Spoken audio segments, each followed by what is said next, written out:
Hey yo, story time! This video might be a little long because we're going to talk about our process of getting pregnant with quadruplets. We have the babies here. We don't get babysitters for the videos, so if we have to step away, we'll just cut that part out to check on them.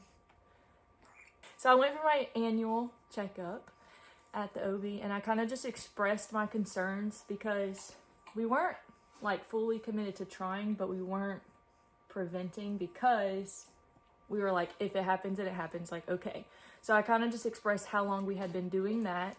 Concerns like, why hasn't anything happened? Because this had been doing that probably like, would you say like 4 or 5 months probably? Yeah, 4 or 5 like months that. of doing that and nothing was happening. So she kind of told me some things I could do at home. Like they have the at-home ovulation step, like testing. If I wanted to take it further, they do blood work. So like a month or two had gone by, still nothing, and I just was not settled. No. I was like, something's wrong with me.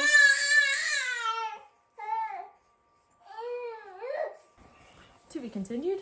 Anyway, so I just wasn't settled. Something just felt off. So I messaged my doctor and I was like, hey, can I come in and do the blood work that you suggested? I just don't feel right.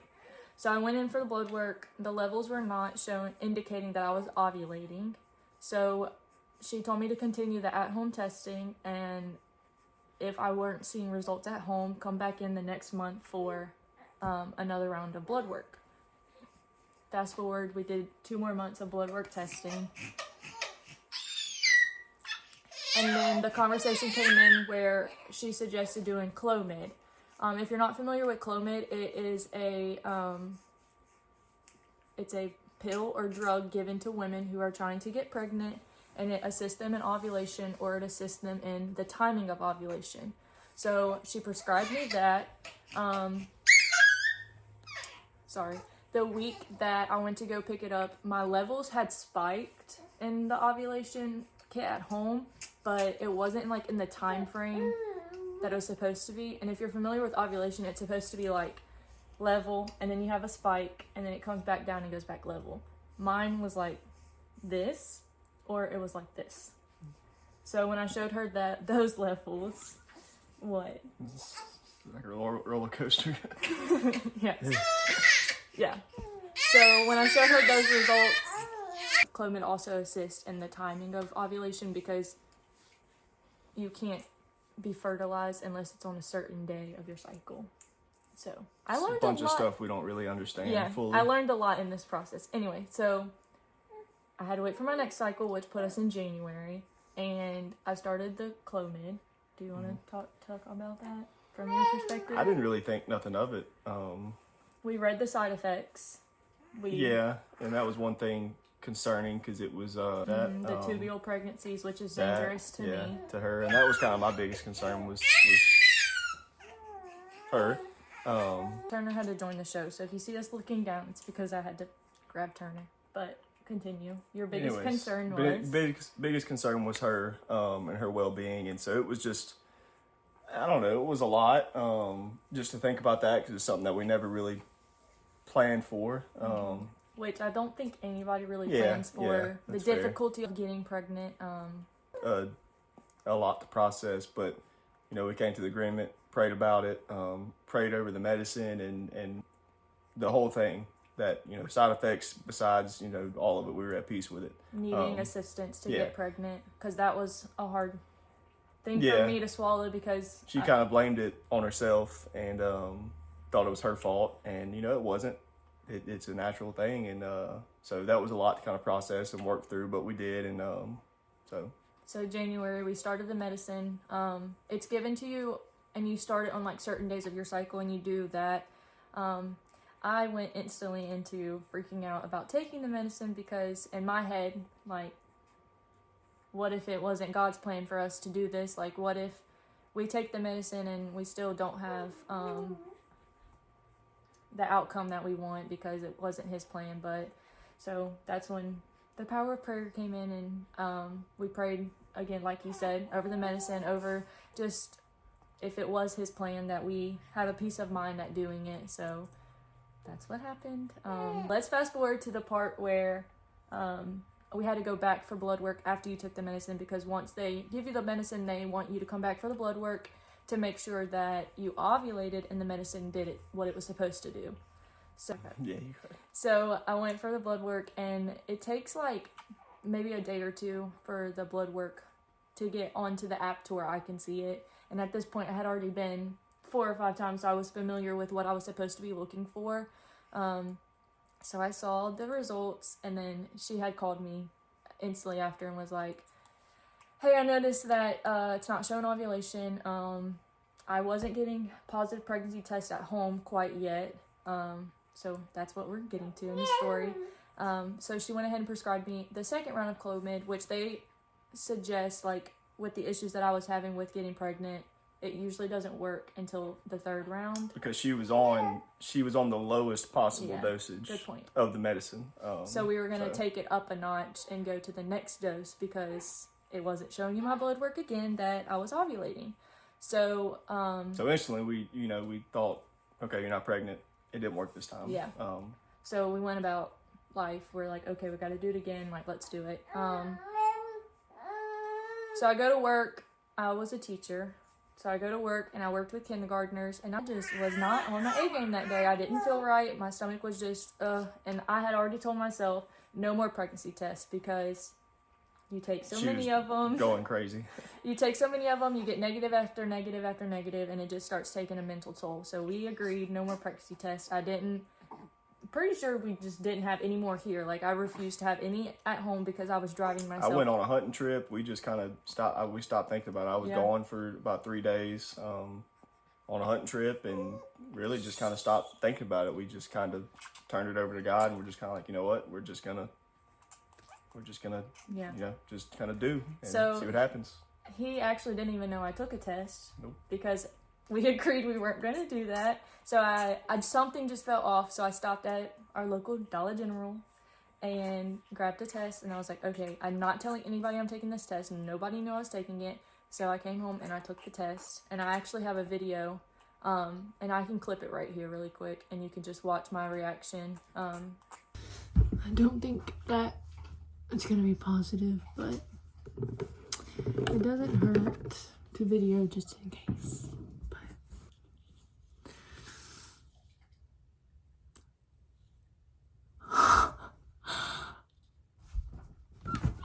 Oh my god. Oh my god. Oh my god. Oh my god. Okay, you can like barely see it. But there's a line. Y'all, there's a line. There's a line.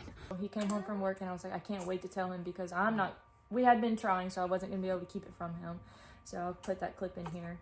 Oh, I found out I was sick today. Why? Are you serious? Yes. Are you serious?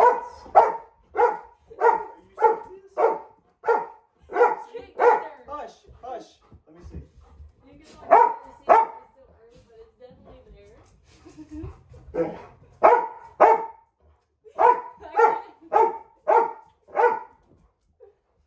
Be twins, right? And along with that, the side effects of the medicine are tubal pregnancies. So with people on Clomid, they try to get them in quicker, because if it is a tubal pregnancy, it can be very damaging to me and my body.